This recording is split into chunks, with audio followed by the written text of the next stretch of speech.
أعوذ بالله من الشيطان الرجيم.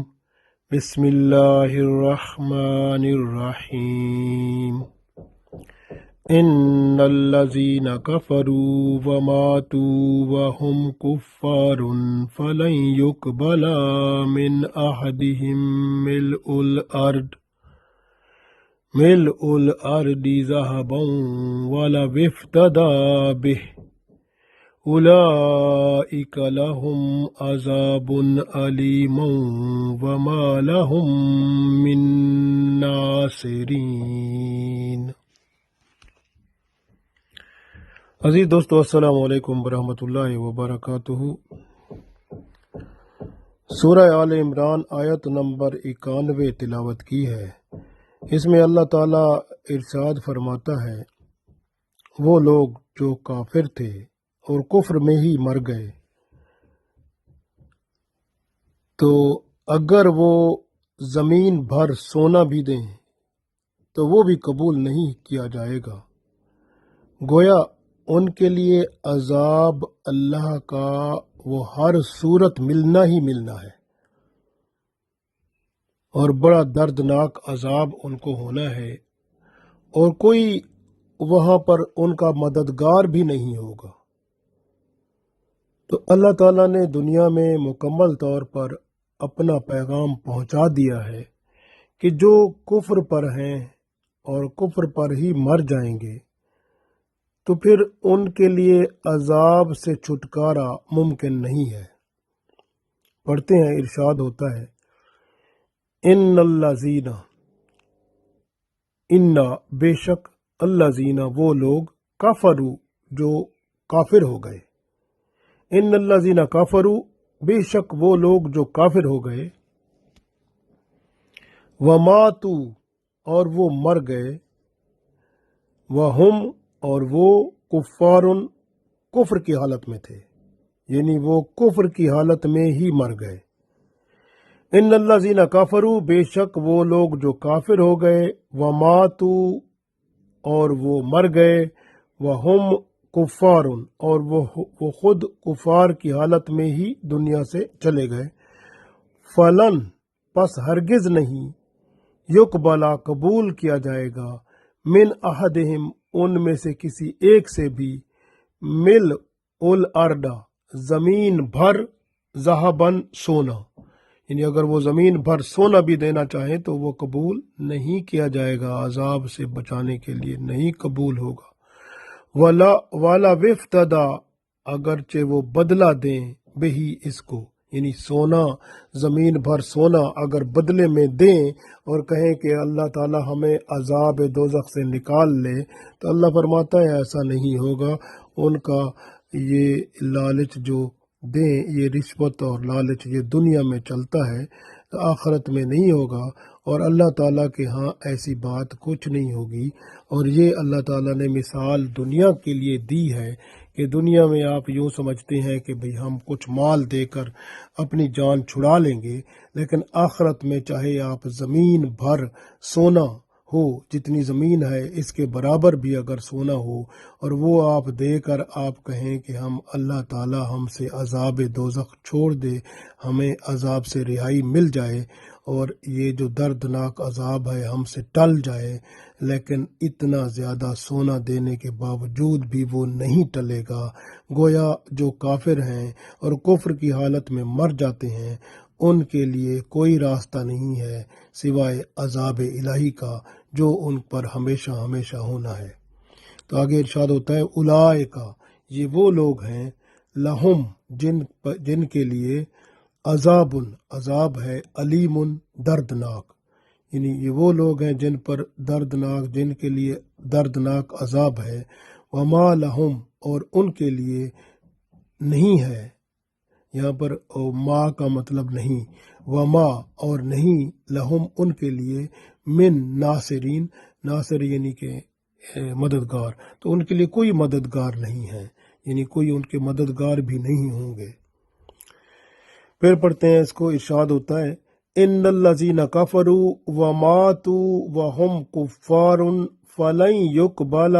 من احدهم ملء الارض ذهبا ولو افتدى به اولئک لهم عذاب علیم وما لهم من ناصرین۔ ارشاد ہوتا ہے بے شک جو لوگ کافر ہو گئے اور کفر ہی کی حالت میں اس دنیا سے رخصت ہو گئے، ان میں کوئی ایک بھی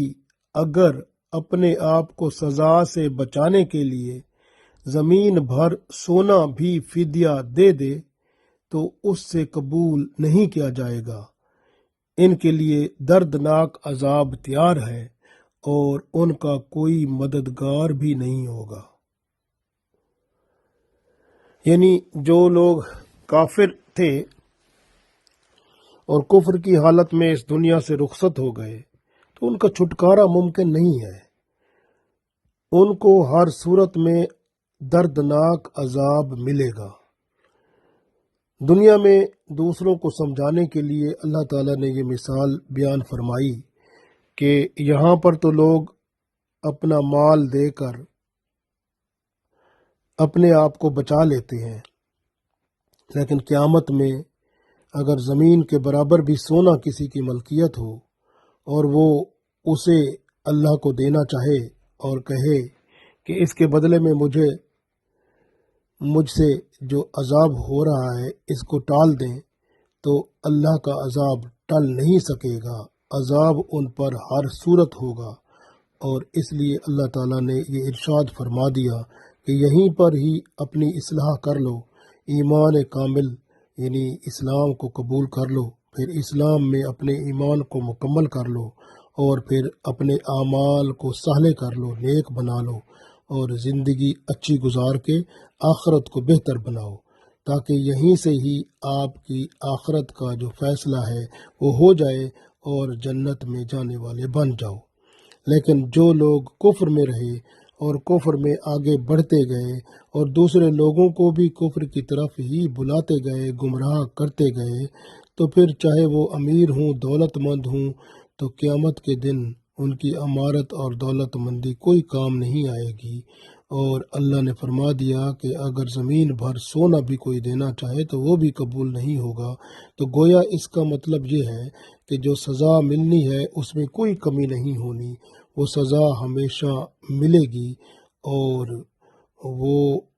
ہر صورت ملے گی، اور اللہ تعالیٰ نے یہ مکمل طور پر ہمیں بتا دیا۔ غور کریں کہ جب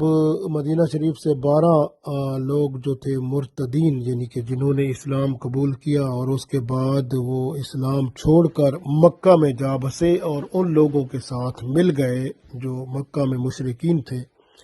تو اس میں سے ایک حارث بن سوید بھی تھا۔ تو اس کو تو ملامت ہوئی اور اس نے اپنی اصلاح کی، واپس آیا اور اسلام میں دوبارہ داخل ہوا توبہ کر کے اور ایمان پر قائم رہا، آخری عمر تک وہ اسلام پر قائم رہا، اعمال صالح کرتا رہا، حدود اسلام میں رہا اور ایمان کی حفاظت کر کے اسلام پر ہی دنیا سے رخصت ہوا۔ لیکن اس کے ساتھ جو باقی 11 تھے وہ واپس اسلام میں داخل نہ ہوئے اور وہ کفر میں چلے گئے اور زیادہ کفر میں بڑھتے گئے، حتیٰ کہ وہ کفر میں ہی اس دنیا سے رخصت ہوئے۔ تو اللہ تعالیٰ نے فرمایا پھر جو کفر میں رخصت ہو جاتا ہے وہ چاہے زمین بھر سونا بھی دینا چاہے تو اللہ تعالیٰ اس کو قبول نہیں کرے گا، ان کے لیے عذاب جو ہے وہ ہمیشہ مل کر ہی رہے گا۔ تو اس لیے آپ دیکھ لیں کہ یہود و نصارہ جو ہیں، تو یہودیوں نے عیسیٰ علیہ السلام کا انکار کیا، انجیل کا انکار کیا، تو گویا اللہ تعالیٰ کے ہاں یہ مجرم ٹھہرے۔ اور پھر انہوں نے رسول اللہ صلی اللہ علیہ وسلم کا بھی انکار کیا اور قرآن پاک کا انکار کیا، تو اپنے کفر میں اور بڑھ گئے۔ تو اس لیے آپ دیکھیں عیسائیوں نے تو رسول اللہ صلی اللہ علیہ وسلم کا انکار کیا اور قرآن پاک کا انکار کیا، تو گویا ان لوگوں نے اپنی کتابوں میں رسول اللہ صلی اللہ علیہ وسلم کا حلیہ مبارک بھی پڑھ لیا تھا،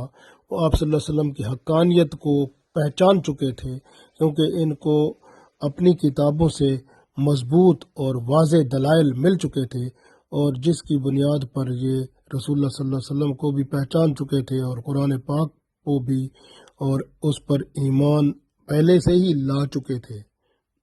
لیکن جب رسول اللہ صلی اللہ علیہ وسلم آئے تو انہوں نے حسد کی وجہ سے آپ صلی اللہ علیہ وسلم پر ایمان نہ لائے اور اسلام قبول نہ کیا اور قرآن پاک پر بھی ایمان نہ لائے، تو اس طرح سے یہ اللہ کے ہاں کفر پر قائم ہو گئے اور کفر پر ہی ان کی موت ہوئی۔ تو اس لیے آپ غور کریں کہ دیکھیں بعض منافقین بھی ایسے ہیں جو ظاہری طور پر مسلمان نظر آتے ہیں لیکن اندر سے کافر ہوتے ہیں، اور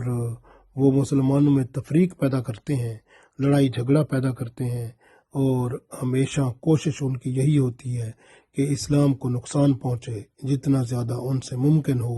وہ اس کی پوری کوشش ضرور کرتے رہتے ہیں۔ تو یہ بھی وہی لوگ ہیں کہ جو اندر کے کافر ہیں، وہ کفر میں جتنا آگے بڑھیں تو قیامت کے دن اللہ کے عذاب سے نہیں بچ سکیں گے۔ اسی طرح آپ دیکھیں کہ قیامت کے دن حدیث شریف میں آتا ہے، جیسے قیامت کے دن اللہ تعالیٰ اس دوزخی سے فرمائے گا، یعنی دوزخ سے آدمی بلایا جائے گا جس کو سب سے کم عذاب ہو رہا ہوگا، اس کو پوچھا جائے گا کہ بتاؤ کہ اگر تم پوری دنیا کی جو دولت ہے روئے زمین کی، اس کے اگر تم مالک ہو تو پھر تم کیا وہ فدیہ دے کر اس عذاب سے اپنے آپ کو بچانے کی کوشش کرو گے؟ تو وہ کہے گا ہاں، میری اگر سب زمین ملکیت ہو اور زمین کے تمام خزانے میری ملکیت ہوں تو میں وہ سب کچھ دے دوں گا، اس نظریے سے کہ مجھے اس عذاب سے نجات مل جائے۔ تو اللہ تعالیٰ اس سے فرمائے گا کہ میرا تو مطالبہ بہت کم تھا، میں نے تو آپ کو یہ کہا تھا کہ آپ جو ہے مجھے اپنا خدا مانو، مجھے اپنا رب مانو، اور میرے سوا آپ کسی کو بھی اپنا رب نہ مانو، میرا شریک نہ کرو، لیکن تم نے تو میرے شریک بنائے اور تو اس پر تیار ہی نہ ہوا، تو اس لیے پھر وہ بندہ دوبارہ دوزخ میں بھیج دیا جائے گا۔ تو آخرت میں ایمان اور اعمال صالح ہی کام آئیں گے، اس لیے دولت اور سب کچھ دھرے کا دھرا ادھر ہی رہ جائے گا۔ اس لیے وہاں پر وہ لوگ جو کفر میں تھے اور کفر میں ہی مر گئے تو ان کے لیے دردناک عذاب ہے اور کوئی مددگار بھی وہاں نہیں ہوگا۔ اس لیے تو اللہ تعالیٰ نے ارشاد فرمایا، ان الذین کفروا، بے شک وہ لوگ جو کافر ہو گئے، وماتوا، اور وہ مر گئے، وہم کفار، یعنی کفر کی حالت میں ہی، فلن یقبل من احدہم، تو ان میں سے کوئی ایک جو ہے اس سے بھی ہرگز قبول نہیں کیا جائے گا، ملء الارض، اگر وہ زمین بھرا ہوا ذہباً سونا بھی دے دے، والا وفتدا بہی، اور اگرچہ اس کو بدلے میں دے دے، یعنی کہ تو قبول نہیں کیا جائے گا۔ اولئک لہم، تو یہ وہ لوگ ہیں جن کے لیے عذاب علیم، جن کے لیے اللہ کا دردناک عذاب ہے، وما لہم، اور ان کے لیے نہیں ہے، من ناصرین، کوئی وہاں مددگار، یعنی مددگار بھی اللہ کے ہاں نہیں ہوگا۔ تو اتنا زیادہ ان کو سزا ملے گی، کوئی نہ مدد کرنے والا ہوگا اور نہ کوئی۔ اس لیے اللہ تعالیٰ نے یہاں فرما دیا کہ آپ ادھر ہی اپنی اصلاح کر لو اور اسلام کو سمجھو، قبول کر لو دین اسلام کو، اور دین اسلام پر قائم ہو جاؤ اور ایمان کامل کے ساتھ، اعمال صالح کے ساتھ یہ زندگی گزارو تاکہ آخرت میں آپ کامیاب ہو جاؤ۔ اللہ تعالیٰ سے دعا ہے کہ اللہ تعالیٰ ہمیں ہمارے ایمان کی حفاظت فرمانے کی توفیق دے اور اعمال صالح کے ساتھ ہمیں مزین کرے اس دنیا میں، تاکہ ہم آخرت میں اللہ تعالیٰ کے حضور سرخرو ہو سکیں۔ اللہ تعالیٰ ہم سب کو توفیق دے، آمین۔